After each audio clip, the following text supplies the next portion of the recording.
$1 billion is being spent right in front of you. It's actually your money, and you will eventually use the product that cash is paying for. It is none other than the new I-74 bridge. Crews are wrapping up year one of the bridge construction. Year two essentially begins at the end of this month. Now, here's how that looks in this time-lapse video provided by the Iowa Department of Transportation that started last August.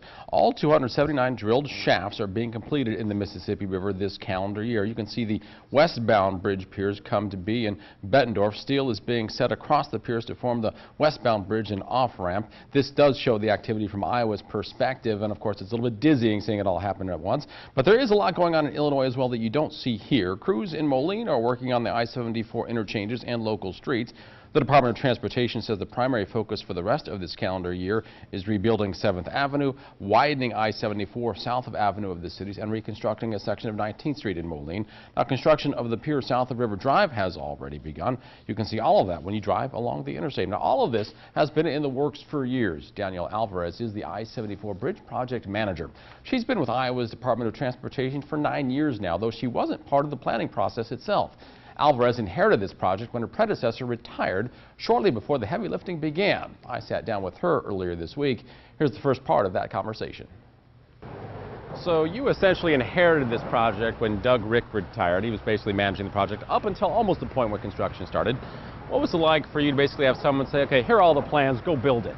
It was quite a challenge. I hope that one of these days I surpassed the name of "This is Danielle, the new Doug Rick," but he definitely left me some good information, a lot of documentation, and to go build it. The construction part, that's the part that I'm really passionate about. So it's a good phase of the project for me to jump into. What's it like to have that responsibility, though? I mean, all the planning went into it. Now we actually see the work that you're doing. Right. I always found that the construction phase of it is the more gratifying phase, because I can see all of the years and years and years of hard work that everyone has put in. You can see that come to be. So that's it's definitely a challenge.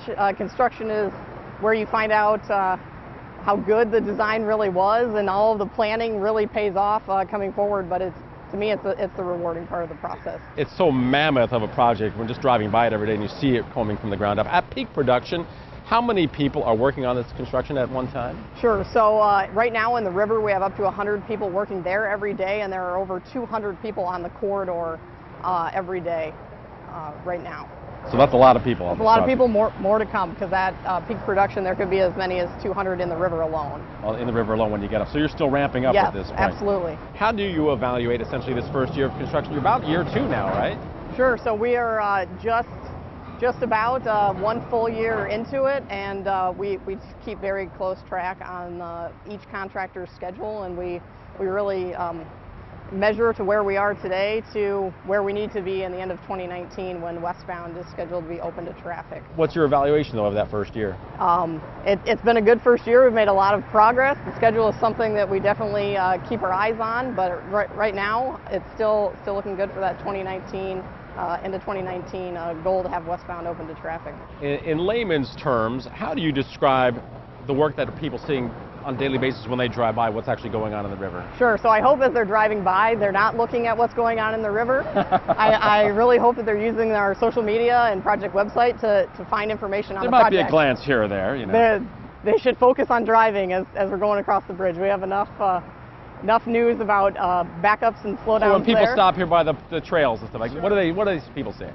Sure. So what we're seeing in the river is a lot of the foundation construction. So those are all of those casings sticking up out of the water. We've got almost all of the foundation work for the drilled shafts complete for both the eastbound and westbound structures. That's what, 279 shafts you have to build for that? Yep, 239 drilled shafts. We're almost done with those.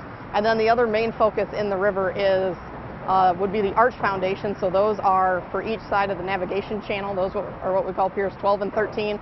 Those are the large structures we're seeing as the coffer dams out there, and that's our primary focus to keep continuing working on those, because they're the critical portion of getting the project. Are those the ramps, or are those the things that are holding up everything? So the arch would be the part that spans the navigation channel. So it'll just be the bridge width, the 800 feet over the main channel area. What has been the most challenging part of it so far, once you've actually started construction? Sure. So the challenging part on this project is the schedule. We had all heard stories about the planning phases where they really compressed the schedule here down to 3.5 years, which is definitely a challenge. So that is something that is the forefront on our minds a lot, especially as we run into anything. We're working on the water, and we all know that the weather activities are heightened on the water. Wind is felt a lot more.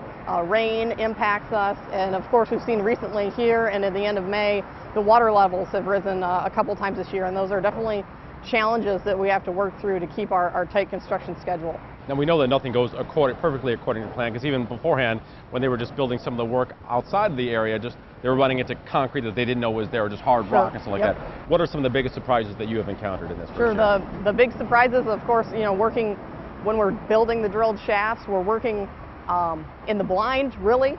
We're installing a casing and trying to seat it in the river bottom. That's not an area that we can readily see. We can send divers down there to kind of assess the area, so that's very challenging. On land, we have to work in areas that was old developed areas, so we have remediated areas and different soil conditions than we had anticipate from the development in the past. So really the subsurface work is definitely the most challenging and has the most potential for surprises. So when you talk about the ground not being what you expect, it might be either too hard or too soft, and that actually changes what you do? Sure, or a building foundation, or we maybe found a pocket of sand that we didn't show in our borings or things like that. So those are definitely things that we have to work through, and on a really quick pace to keep the schedule. Part one of my conversation with I-74 project manager Danielle Alvarez. How hard it is to do some of the things this work entails when you basically can't see, for the record.